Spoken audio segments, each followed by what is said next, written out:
Hello and welcome to another week where we talk to the women in the world. We talk to women with a view to developing them, with a view to telling them what they should do, with a view to tell them that they are a rightful impact that should be on the rightful page. Today on Women and the Society, we have a very special person on the program.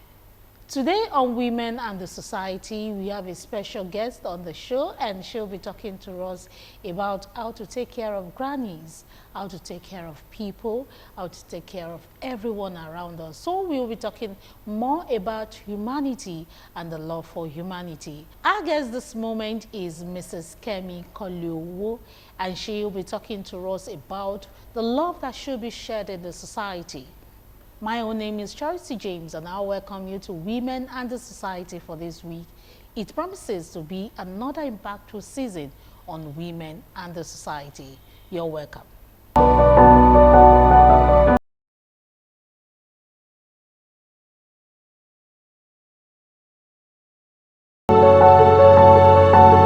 You're welcome to the program, Mrs. Kemi Koleowo. Thank you so much. It's so great to be here. I have come back home. Yeah. I'm an indigene of Ogun State. I was born almost 69 years ago at Ilishon Remo, at the maternity ward there. Okay. You know, they used to call it maternity ward. It wasn't called hospital. Yeah. And I come from a polygamous setup.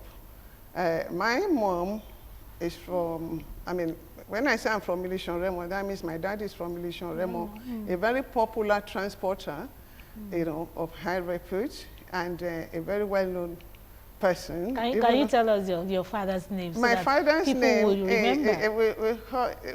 a lot of people know him as Baba Dada. That is good father, and he must have done wonderfully well for him to be so called. But his real name is Chief Yusuf Amodaji Nodu, the Otun Balogun of Ilishon Remo when he was alive. And my mom is from Shagamu Remo. So I'm a Remo complete. From that axis. From that axis, I'm a Remo complete. And she's from the Jibodu Oyibosu family. It's a very popular name too. And from a royal house of Ewusi and Ijoko. That means you're a princess. I am a princess invariably, and you know, I'm a grandmother too. I'm a mother and a trader. You asked me earlier. I said I'm not calling myself a trader because that was what we grew up knowing our parents to be. Is the Gen Z coinage now? You have entrepreneur, which is good as well. You know, but life growing up at Ilishon, I attended Wesley School, Ilishon Remo. The popular one. The popular one, where I did my primary education. I was, let me be modest, I was a very brilliant student. All right. I was coming tops, you know, pushing the men behind me. You know, when we see each other, we laugh about it, the things that we did when we were younger. And I was into sports. I was into sports. I was doing at that particular time we had what you call netballing. You know, I was the central girl for the netballing, and I remember our PE dress. It was, you know, one short with elastic in the middle, and you have your pockets here and there. You can put your stuff, and elastic will hold your tie as well. It was a very wonderful experience for me growing up with my siblings, half siblings, and enjoying the town. Then from there, I went to a coaching school at Ishoyin. And Ishoyin was a different experience for me growing up, because as young as we were introduced to the real issues of living. As young as we were the ones that would go to the farm. We would bring the cassava home from farm. We would process it into gari. We bring the palm kernel from the farm. We process it into palm oil. We were the one doing our cookings. We were put into groups, you know. And I'm talking about, you know, primary school children who are getting ready to go into secondary school. That was a kind of passage for us into adulthood. And we enjoyed it. Well, we didn't kind of enjoy it because... you must have seen it as form of punishment or action. Well, it depends on your background, where you're coming from. Okay. I was always dutiful at home. Okay. You know, people used to call me, she doesn't know how to say no when she's sent on errands. I respect people a lot, so I don't like hurting people. I just want to be there for them. So it's something that I've been in me since I was young. So growing up there, going to that school actually added to that responsibility, you know, to learn how to take care of other people, because we had to do our own house chores ourselves. Like I said, we make our gari, we make our palm oil, our carers will go to the market, we're the one that will cook. They will show us how to cook, and you know, it was fun. And not everybody stayed. Some people absconded. I have my senior sister absconded. She didn't finish the 1-year program. And the one after me, the same thing too. But I went through it, and I think I learned a lot from that place. And educationally, we were drilled. When I say drilling, we wake up in the morning and we have to do an aptitude test. Aptitude test, you must know your times table, you must know your spellings, and we will go to church early for prayer meeting, 6 o'clock in the morning. It's when we come back from there that we go through the aptitude test, and we go back, we go to coaching and everything. So I was the first person that gained admission in my set, and I went to Anglican Girls Grammar School, Jabode, off school. Off school. I am so proud to belong to that school. As at the time that I got into secondary school, we had a principal, Mrs. Adebambo. She's late now. Mrs. Adebambo was a woman who would take no nonsense from any child. No nonsense woman. She was discipline personified. You know, we were in the boarding school, and I remember her, you know, we were young, all the seniors were kind of, don't let me use terrorizing us. Bullying. Bullying. We didn't even know they were bullying us. We never knew the difference. We just thought they're seniors, they're telling us what to do, they're trying to go and fetch water, go and bring my food from the dining. Okay, maybe we should use a subtle word. They were asserting their authority. Oh, they're asserting their authority. And we'll go to, and they can punish for the whole world. You know, any little mistake like this, they don't even have that sisterly love, kind of. Only few of them. Of course, if you have a school mother, there's some privileges that you get to enjoy. You just run to her and hide under her bed or, you know, whatever. But it was a very wonderful experience for me going to Anglican Girls Grammar School. It's still one of the best schools. All the products that went through Mrs. Adebambo, I give her kudos. There was a time we had to go back and revisit her at Shagamu. She was actually from Ogiri. So you can see the whole Remo connection within me. I am fully Remo. With a Remo principal.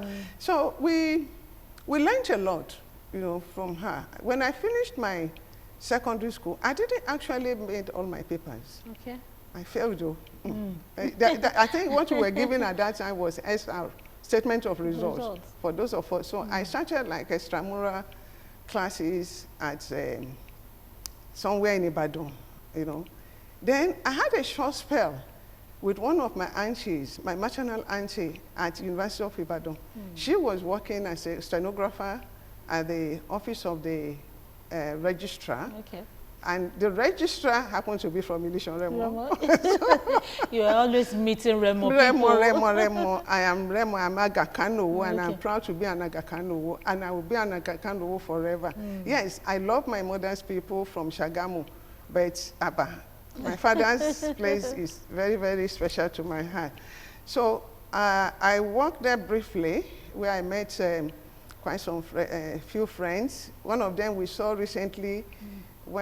And from there, now I went to work with my brother-in-law, who was the founder of Shokas Lace at Ijebubo. We were the pioneer, but when I went to work with him, we were actually running Western sociable stores. All right. Then we were importing laces from Australia and some other stores as well. So is that where you caught the interest yes, in yeah, trade? the interest in trading, you know, because we were, he was very open to trainers, you know.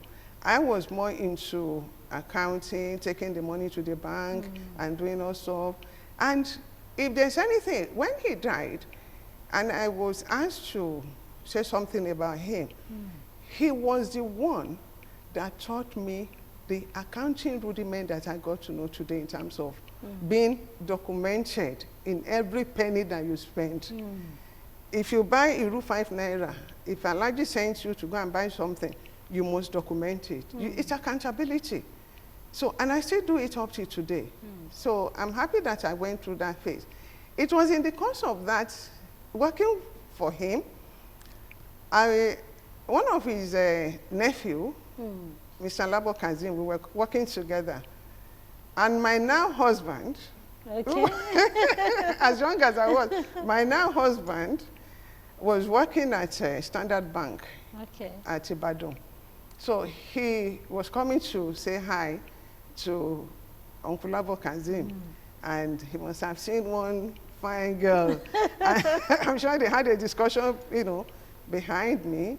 And when I was living with my sister at Ajegbe side of Ibadan and working for Alaji, I was a very quiet person. I wasn't going out. I wasn't the outgoing person go to party that I do now. I was so reserved. To the extent my sister would say, are you not going out today? What are your clothes? This. And along the line, every Sunday that I'm free, I'll go to Uncle Labo's house just to spend some time while they wait some time. That was when my then boyfriend cornered me there. And, you know, we started a relationship.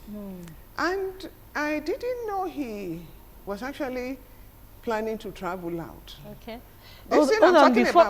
Before we move to that side, let's talk about, you spoke about you going for a training for a year, and your elder sister dropped your younger one. I hope they won't cut my throat listening to this. It was tedious. It dropped. I want us to talk about the age, the particular age you think parents should allow their children experience life and living, because no one can tell what will happen in the future. Exactly. And no one can tell how the future, anywhere the future can take you to. So at what age do you think parents or guardians or people who take care of children should release? Because these days, sometimes we see it as a form of hardship to allow your children to go through some particular form of training. Yeah, it's unfortunate that the narrative has totally changed when it comes to issue of training our children. A lot of people see it as abuse. Like what we did when we were younger, that I said we were going to the farm. We practically went to the farm, you know, to bring the cassavas in. We went to the farm to bring the palm kernels in. And if it is now, they will tell me it's as child abuse. But at our time, it wasn't child abuse. It prepared us for the future that we are living. Most of us, nothing is too much for us to do in the house. We're what I would call home people. You know, we cook our food, but now there's fast food everywhere. If you don't want to go to the kitchen for the rest of your life, you can order ogbono soup, bucket of this, bucket of that, and that is the society that we live in now. But during our time, I don't think, coming back to your question about what age, I think because I said something earlier on that they were calling me, she doesn't know how to say no. Immediately a child realizes that they can take responsibility, you know. Then I want to chip in that children grow at different rates. Okay. Their level of development differs. You cannot compare a child. You know, I tell people that in the society we have, especially in school setup, you have the slow learners, you have the average learners, and you have the fast learners. It will be very, very unfair if you not have to categorize them into one lump, that those categories should behave the same way. No, they wouldn't. So I think a child should be introduced to home training, all these shows, immediately that child, you can see that that child is old enough to do these things responsibly, you know, not being forced. Okay. You know, just introduce softly, you know, introduce to them. It's not by force. Intentionality in parenting. You have to be intentional. You have to be present, because you cannot be intentional if you are not present. Recently, we've had issues about absent fathers, absent mothers. How do you handle those children that come from that axis of parenting? How do they manage? You know, but the society that we live in now is totally different from where we're coming from. Yeah. Where we were coming from, there's an adage that says it's one person that will give birth to a child and 1,000 will take care of, will nurture that child. It's not like that anymore. Things have changed drastically, and it's affecting our society. Because the society whereby you see a child misbehaving and you have to turn your other eye because you don't want to be seen as old school. You don't want to be, I mean, I've had cases where people have called me, your own is too much. Your own is too much. Now only you, they see this one. You know, and everything comes down to values. All our values have been eroded. Our children, they don't know how to greet anymore. To greet an elderly, it's a war. I would say war. Because when you correct them, the way they will look back at you as if, if I don't greet you, what is your own? They go your own, maybe they go. They have all this their terminology. They your lay, make I day my day my day. My day. But who dare you see an adult when we were growing up that you will not be the first one to go and kneel down and greet person? And most of the time now, nobody even kneels down or prostrate to greet adults. It's hi, hi. I tell my children, please don't hi my friends. Greet them properly. It is important that we instill those values in our children. When I go to greet my grandchildren, right, I give them, I pass that value, those values rather. I pass to them that, look, you must learn how to greet. You must learn how to do things in the house. I am blessed with 4 amazing children, 3 boys, and my last born is a girl. And to the glory of God, all of them, they cook. They cook very, very well. So there is no issue because my husband cooks. He's still cooking. So there's no discrimination between a boy. Because what people don't understand is that there's some activities that actually keep you in good health. You know, instead of passing the responsibility to. So depending on the parents in the house, there's no way your children will see you working in the house and they will be laid back. So it is important that we pass those values on to them. So at any age that a child is ready, you'll be able to know as a parent. Okay, all right, ma, let's go to your activity in the society now. You are the National Coordinator Concerned Parents Educators Initiative. And also you are the founder of Grateful Grannies, and you are the Chief Administrator of that founder, Grateful Grannies. Let's talk about what you have seen in the society that made you form these foundations, and what are you trying to correct in society? Concerned parents, that means you must have seen something wrong in children and parenting. Thank you so much, Charity. Concerned Parents and Educators Initiative Group was actually founded by a darling sister who is so passionate about education reformation, and she is Mrs. Yinka Ogunde. You know, she is a advertising guru, but she deviated from her profession and went fully into education reformation. Concerned Parents and Education, just like the name implies, it's, you know, we get involved in issues of parenting because education alone is not enough to survive in the society that we live in. An educated child that doesn't have moral values is as good as having nothing. And that is the honest truth. You know, you saw one of my girls, Sylvia, earlier that, you know, because I was running a laboratory at the University of Ibadan. Inside the girls' hostel, and I knew the kind of impact that I had to have on those children. I call them children because they were my children. And within the short period, I'm coming back to concern parents, within the short period that I spent with them, I think I started that laboratory in March. By October, when they were having their Hall Week, you know, their celebration of, you know, Hall Week, I was invited to be the keynote speaker. Wow. Yeah, and I was surprised, I was shocked. And what really brought that about was the personal interaction that I was having with them individually. And they saw that mother figure in me that could kind of nurture them. Because I used to tell them, I said, look, you people, you finished 4 years in higher institution. You are here because it's a master's postgraduate hall.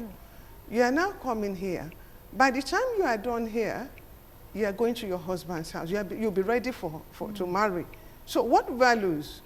Because I remember there was a day, you know, where my shop, the laboratory was, there's a mirror that was placed, a standing mirror beside it, so that they can have a look at themselves before going for classes. I mean, was that intentional? It was intentional because any child, any woman, they're young ladies, they should be able to look at themselves and know that they are properly dressed. Okay. So I'm sure it was intentional. You know, it was the authority that put it there. So there was usually, I'm a very active person. I sweep. I love doing all things. So when I got to the shop that day, I was sweeping in front of my shop, and there was a young lady standing in front of the mirror, and she just stepped back for me to finish sweeping and went back in there to look at the mirror. And I was like, oh, we wouldn't do that when we were younger. You see an adult sweeping. How dare you not collect that broom, even if she's not your mom? So I left her because I didn't want to disrupt her program for that day.